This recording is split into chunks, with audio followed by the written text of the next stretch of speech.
बिस्मिल्लाहिर्रहमानिर्रहीम। अस्सलाम वालेकुम। ज़ैन टीवी के मज़्ज़ज़ दोस्तों, उंगलियों के कड़ाके निकालना या उंगलियों को चटखाना शायद ये हम सब की आदत होगी, और इस अमल में एक तहकीक के मुताबिक हर 4 में से एक आदमी मुब्तला होता है और अपनी उंगलियां ज़रूर चटखाता है। कुछ लोग इसे सुकून की खातिर करते हैं और कुछ लोगों का ये खेल तमाशा होता है। मगर दोस्तों, कुछ ऐसे लोग भी होते हैं जो चाह कर भी ये काम नहीं करते। इनमें से अक्सरियत का ताल्लुक इस्लाम से है, क्योंकि इनका अकीदा है कि आप सल्लल्लाहु अलैहि वसल्लम ने उंगलियां चटखाने से मना फरमाया है।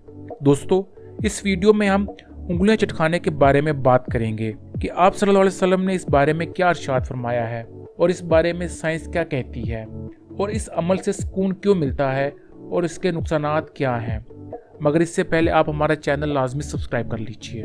दोस्तों, बाज़ लोगों में उंगलियों को चटखाना बाइस से मनूसियत वाला अमल समझा जाता है, और दोस्तों, बाज़ लोग उंगलियों के पटाखे निकालना बाइस से राहत समझते हैं। आपने बहुत सी जगहों पर लोग देखे होंगे जो थकावट उतारने के लिए मालिश करवाते हैं और अपने जिस्म से पटाखे निकलवाते हैं। इनका कहना है कि ऐसा करने से इनकी थकावट उतर जाती है। मगर दोस्तों, क्या आपको मालूम है रसूल पाक सल्लल्लाहु अलैहि वसल्लम ने इस बारे में क्या इरशाद फरमाया है? उलमा ने रसूल पाक सल्लल्लाहु अलैहि वसल्लम की अहदीस की नज़र में इसे मकरूह करार दिया है। दोस्तों, एक रवायत है कि हज़रत अबू समाइमा हज़रत काब रज़ी अल्लाह अन्हु से मिले तो उन्होंने इस हाल में देखा कि उन्होंने दोनों हाथों की उंगलियों का जाल बनाया हुआ है। हज़रत काब ने अबू समाइमा को इस काम से मना किया और फरमाया, हुज़ूर पाक सल्लल्लाहु अलैहि वसल्लम ने इरशाद फरमाया है कि जब तुम में से कोई वज़ू करे तो अच्छी तरह वज़ू करे और फिर इरादा करके मस्जिद की तरफ निकले तो वो हरगिज़ अपने हाथों से जाल ना बनाए, क्योंकि वो नमाज में है। दोस्तों, हम थोड़ा सा इस हदीस को बयान करते हैं कि हाथों से जाल बनाने का मतलब है उंगलियों में उंगलियां डालना। और दोस्तों, हम सब जानते हैं कि जब पटाखे निकालने होते हैं तो लोग उंगलियों में उंगलियां फंसा कर कड़ाके निकालते हैं। दोस्तों, एक और हदीस को आपकी नज़र करते हैं। हज़रत अली रज़ी अल्लाह अन्हु से रवायत है, हुज़ूर सल्लल्लाहु अलैहि वसल्लम ने इरशाद फरमाया कि तुम उंगलियां मत चटकाओ जब तुम नमाज में रहो। दोस्तों, ये दोनों अहादीस नमाज के बारे में बयान की गई हैं, मगर उलमा और बुजुर्गों का कहना है कि इंसान जब वज़ू करता है, नमाज के लिए जा रहा होता है और मस्जिद में नमाज का वक्त का इंतज़ार करता है, तो ये सब नमाज के अमाल में शामिल होता है, क्योंकि सब का ताल्लुक नमाज से है। उलमा का कहना है कि नमाज के बाद आराम हासिल करने के लिए उंगलियां चटखाना जायज़ है, मगर अगर ये खेल तमाशे के लिए किया जाए तो ये मकरूह अमल है। दोस्तों, अब आते हैं साइंस की तहकीक पर।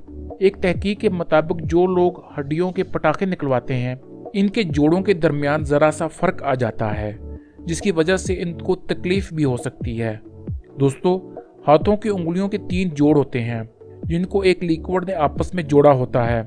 इस लिक्विड में नाइट्रोजन, ऑक्सीजन और कार्बन डाइऑक्साइड होती है, और जब पटाखे निकालते हैं तो इन जोड़ों के दरमियान दबाव कम हो जाता है और गैस का एक बुलबुला फटता है, जिसकी वजह से आवाज़ आती है। दोस्तों, ऐसा करने से हाथ की गिरफ्त कमज़ोर हो जाती है। एक और तहकीक आपकी नज़र करते हैं।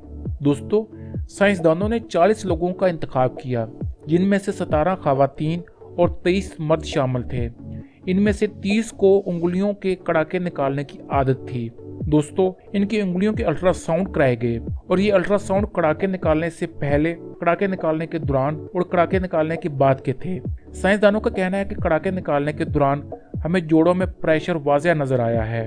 दोस्तों, याद रखिएगा, रसूल सल्लल्लाहु अलैहि वसल्लम ने जिस चीज़ से मना फरमाया है, इसमें कोई ना कोई हिकमत ज़रूर होती है।